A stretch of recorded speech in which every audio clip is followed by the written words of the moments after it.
ഒരു സത്യവിശ്വാസിയായ പുരുഷനോ ഒരു സത്യവിശ്വാസിനിയായ സ്ത്രീക്കോ പാടില്ല തന്നെ. അയ്യകൂന ലഹുമുൽ ഖിയറ, ഒരു ഓപ്ഷന് അനുവാദം അവർക്ക് ഇല്ലേ ഇല്ല. ഏത് വിഷയത്തിൽ? ഇദാ ഖളല്ലാഹു വറസൂലുഹു അംറൻ അയ്യകൂന ലഹുമുൽ ഖിയറതു മിൻ അംരിഹിം. അല്ലാഹു അവൻ്റെ റസൂൽ ഒരു കാര്യം വിധിച്ചു കഴിഞ്ഞാൽ പിന്നെ ഞാനൊന്ന് ആലോചിക്കട്ടെ, എനിക്കതിലൊന്ന് തിരഞ്ഞെടുക്കാനുള്ള ഒരു സ്വാതന്ത്ര്യം ഞാനൊന്ന് ചിന്തിക്കട്ടെ എന്നുള്ള ഒരു ഓപ്ഷൻ അവർക്കില്ല തന്നെ. മറിച്ച് എന്ത് ചെയ്യണം?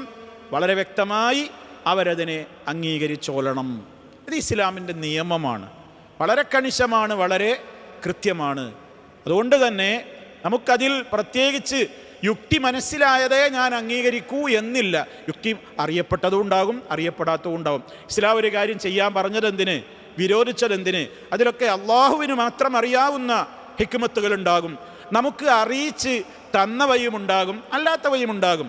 അറിയിച്ച് തന്നവയാകട്ടെ അല്ലാത്തവയാകട്ടെ ഏതും അള്ളാഹ് നിഷിദ്ധാക്കിയോ അള്ളാഹുവിൻ്റെ വഹി കിട്ടുന്ന നബി സല്ലല്ലാഹു അലൈഹി വസല്ലമ നിഷിദ്ധമാക്കിയോ അത് അംഗീകരിക്കാൻ ഞാൻ സന്നദ്ധനാണ്. ഇതാണൊരു സത്യവിശ്വാസിയുടെ യഥാർത്ഥത്തിൽ അവനുണ്ടായിരിക്കേണ്ടുന്ന നിലപാട്.